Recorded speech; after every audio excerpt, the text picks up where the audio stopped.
Welcome back, student. In the e-learning platform of GS College of Commerce, Varda, I am Assistant Professor Amol Patil. This lecture for BCom 6M for the Financial Accounting subject. I have started new topic, fire insurance claim, and I have completed four example on this particular topic. Today I would solve new example number 5. So I read example, you listen to carefully. A fire occurred in the premises of Mr. Mahendra on 30 June 2005. From the following particular, ascertain the closing stock as on that date of fire. Stock on 1st April 2004, 1,80,000. Purchased during the year 2004 and 5. 7,42,000. Purchase return during the year 4 and 5, 6,000. Goods taken by Mr. Manotra for this personal use during the year 2004-5, 4,000. Stock on 31st March 2005, 2,52,000. Sales for the year 2004-5, 8,24,000. Sales return during the year 2004-5, 24,000. Purchase from 1st April 2005 on the date of fire, 1,68,000. Sales from 1st April 2005 to date of fire, 1,98,000. Good destroyed by fire during the year 2004 and 5, but this stock uninsured, rupees 12,000. सो अभी जो मैंने example पढ़ा उसके हिसाब से हमारे पास to account prepare होते हैं. एक particular trading account for the previous year, यहाँ से हम ग्रॉस प्रॉफिट को निकालते हैं, और दूसरा मेमोरेंडम ट्रेडिंग अकाउंट, यहाँ से हम पर्टिकुलर जिस ईयर में फायर हुआ उस ईयर में फायर का जो स्टॉक था, क्लोजिंग स्टॉक, मतलब क्लोजिंग स्टॉक तो नहीं बोलते उसको बोलते हैं stock on the date of fire, वो यहाँ पर कैलकुलेट करते हैं. तो सबसे पहले हम यहाँ पर निकालेंगे ट्रेडिंग अकाउंट के लिए. तो यहाँ पे बनाएंगे ट्रेडिंग अकाउंट, हेडिंग दिया है ट्रेडिंग अकाउंट. ये पर्टिकुलर ईयर का बनता है, इसलिए for the year ended 31st March 2005, 31st March 2005. Particular debit amount, particular credit amount. तो ये जो अकाउंट हमने बनाया है वो प्रीवियस ईयर का अकाउंट बनाया है. किस लिए बनाना पड़ता है? ग्रॉस प्रॉफिट को फाइंड आउट करने के लिए. और ग्रॉस प्रॉफिट को फाइंड आउट करने के बाद यहाँ पे हमें ग्रॉस प्रॉफिट का रेट निकालना पड़ता है कि कितना यहाँ पर शो होगा. तो सबसे पहले स्टॉक ऑन 1st अप्रैल 2005, इसका मतलब बिगिनिंग ऑफ स्टॉक कितना था हमारे पास? बिगिनिंग का मतलब होता है ओपनिंग स्टॉक. तो यहाँ पर ओपनिंग स्टॉक गिवन है पर्टिकुलर 4 and 5 को, 5 के ईयर का. तो क्लोजिंग स्टॉक हमारे पास गिवन है 1,80,000. अमाउंट है हमारे पास 1,80,000. Then purchase during the year 2004 and 5, मतलब इस ईयर का जो परचेस की अमाउंट हमारे पास गिवन है, यहाँ पर लिखेंगे हम 2 परचेस की अमाउंट हमारे पास गिवन है. टोटल अमाउंट हमारे पास है 7,42,000. यहाँ पर एडजस्टमेंट गिवन है कुछ, तो इसलिए एडजस्टमेंट करेंगे. तो वहां पर बताया है purchase return during the year 2004 and 5.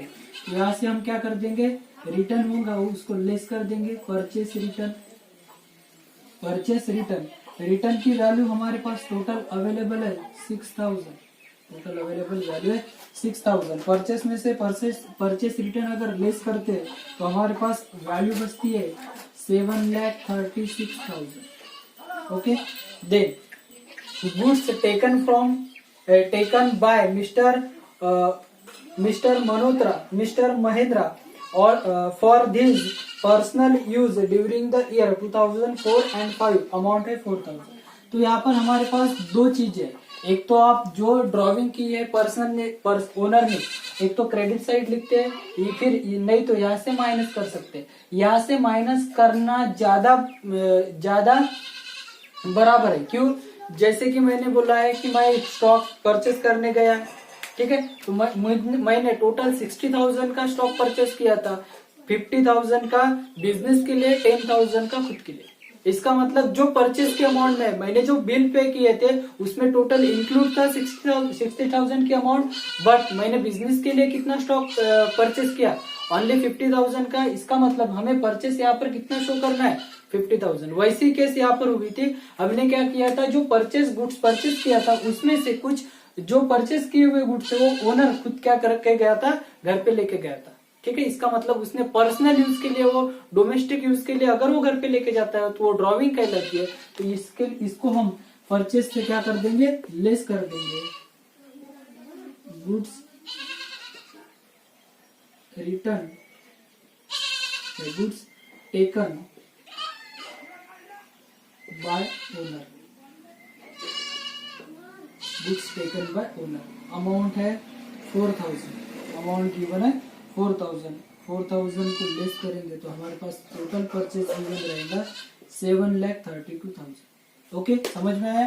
सबसे पहले तो हमने परचेस की अमाउंट निकाली, ठीक है। परचेस में से रिटर्न तो लेस होता है, जो रिटर्न लेस हुआ है उसके बाद अगर हमारे पास जो भी स्टॉक है, गुड्स है, अगर वो कुछ टेकन ओवर कर लेता है या डोमेस्टिक पर्पज के लिए यूज करता है तो उसमें से हम परचेस में से क्या करेंगे, उसको लेस कर देंगे। एक ऑप्शन ये भी है, आप उसको क्रेडिट साइड भी लिख सकते हो।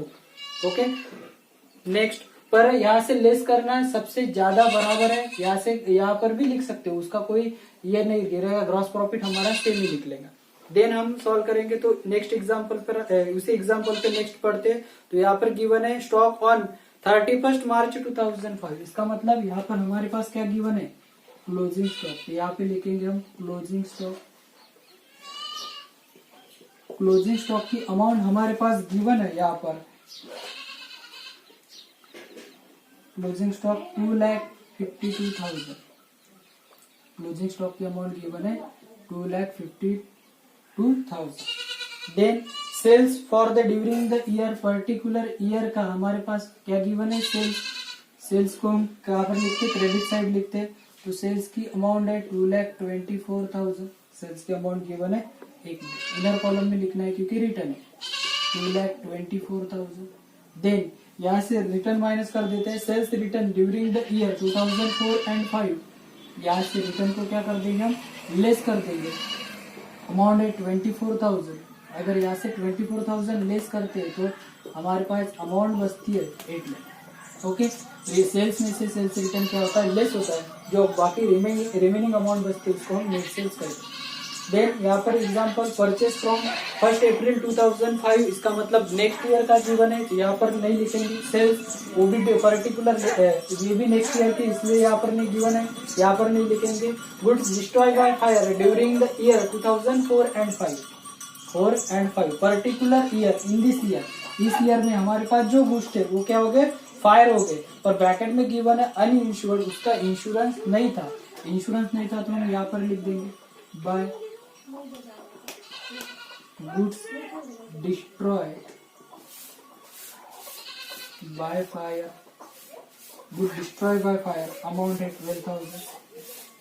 अमाउंट गिवन है हमारे पास 12,000। ओके, इसके बाद हमारे सब इंफॉर्मेशन लिखने के बाद यहाँ से हम क्या निकालते, ग्रॉस प्रॉफिट को फाइंड आउट करते। ग्रॉस प्रॉफिट को फाइंड आउट करते हैं तो यहाँ से हम ग्रॉस प्रॉफिट को निकालेंगे। क्रेडिट साइड की टोटल अगर हम करते हैं तो क्रेडिट साइड की टोटल है 10,64,000 गिवन है हमारे पास 10 लाख। और इस साइड की अगर टोटल करते हैं कितनी करनी है, 10,64,000 अगर हम टोटल करते हैं तो यहाँ पे डिफरेंस मिलेगा 1,52,000। तो इस डिफरेंस को हम कहेंगे टू ग्रॉस प्रॉफिट। ये क्या हो जाएगा, ग्रॉस प्रॉफिट। और ग्रॉस प्रॉफिट की टोटल अमाउंट हमारे पास कितनी है, 1,52,000। ये हो गया हमारे पास का ग्रॉस प्रॉफिट। देन इस ग्रॉस प्रॉफिट को हम क्या करते हैं, रेट उसका जीपी का रेट निकालते हैं, रेट ऑफ द मतलब परसेंटेज ऑफ ग्रॉस प्रॉफिट। तो यहाँ पे निकालेंगे rate of gross profit, rate of gross profit is equal to, उसका फार्मूला इसका फार्मूला हमारे पास रहता है gross profit into 100 divided by sales.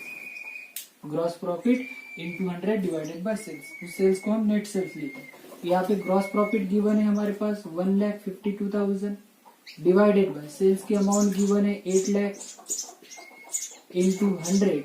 अगर हम इसका कैलकुलेशन करते हैं तो हमारे पास आएगा टोटल 19%। टोटल ग्रॉस प्रॉफिट का जो रेट है वो कितना आ जाएगा 19%। तो ये हो गया हमारा ग्रॉस प्रॉफिट का रेट। इसलिए हमने यहाँ पर ग्रॉस प्रॉफिट फाइंड आउट किया क्योंकि हमें क्या चाहिए था, ग्रॉस प्रॉफिट का रेट चाहिए था। इस ग्रॉस प्रॉफिट के रेट पे हम यहाँ पे कैलकुलेशन कर सकते हैं कि stock on the date of fire हमारे पास कितना गुड्स, कितना स्टॉक अवेलेबल था, गोडाउन में कितना स्टॉक अवेलेबल था। तो यहाँ पर हम निकालते, यहाँ पे हम क्या करेंगे, सेकंड अकाउंट प्रिपेयर करेंगे जिसका नाम रहेगा मेमोरेंडम ट्रेडिंग अकाउंट। इसको मेमोरेंडम ट्रेडिंग अकाउंट क्यों कहा जाता है ये मैंने आपको बहुत बार बताया है। और उसका पीरियड रहेगा for the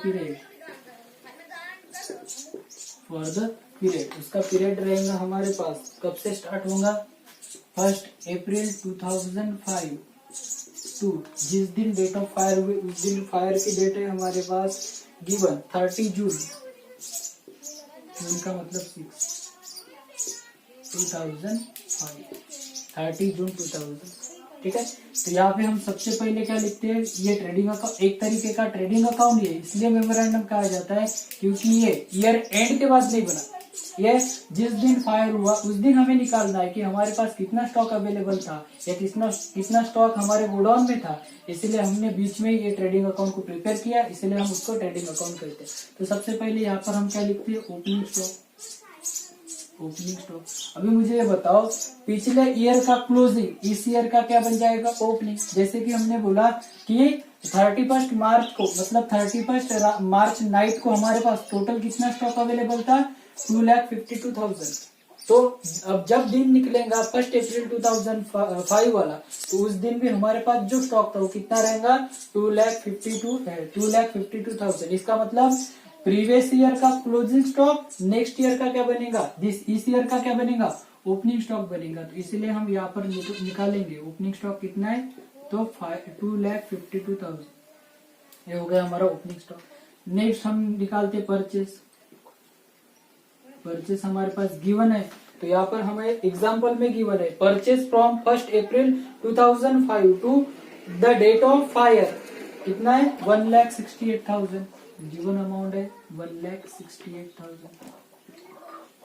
then sales from 1 April 2004 to on the date of fire, यहाँ पर हमारे पास गिवन है बाय सेल्स, टोटल अमाउंट है हमारे पास 1,98,000। टोटल अमाउंट गिवन है 1,98,000। देन उसके बाद हम क्या निकालते हैं, ग्रॉस प्रॉफिट निकालते हैं। यहाँ पर की इन्फॉर्मेशन, यहाँ पर क्लोजिंग स्टॉक हमें बैलेंसिंग फिगर से निकालना है, इसीलिए यहाँ पर क्लोजिंग स्टॉक नहीं आएगा। एक्सपेंसेस भी गिवन नहीं है, तो यहाँ पे हम क्या निकालेंगे, ग्रॉस प्रॉफिट। यहाँ पे हम क्या निकालेंगे, ग्रॉस प्रॉफिट। और ग्रॉस प्रॉफिट कितने हैं उसके परसेंटेज हमें यहाँ पे फाइंड आउट किए थे, कितने, 19%। तो यहाँ पर भी इस सेल्स के 19% हमारे पास क्या रहेगा, तो हमारे पास यहाँ पर ग्रॉस प्रॉफिट रहेगा। तो यहाँ पर निकालेंगे 1,98,000 इंटू 19%। अगर हम इसको कैलकुलेट करते हैं तो हमारे पास जो स्टॉक के ग्रॉस प्रॉफिट की अमाउंट आती है वो आती है 37,620। वो जो अमाउंट यहाँ पर गिवन आती है वो कितनी आती है, 67,620। देन हम यहाँ पर यहाँ की टोटल कर देंगे। पहले तो डेबिट साइड की टोटल करना है। यहाँ की अगर हम टोटल करते हैं डेबिट साइड की, तो यहाँ पर आ जाएगा 4,57,600, 4,57,620।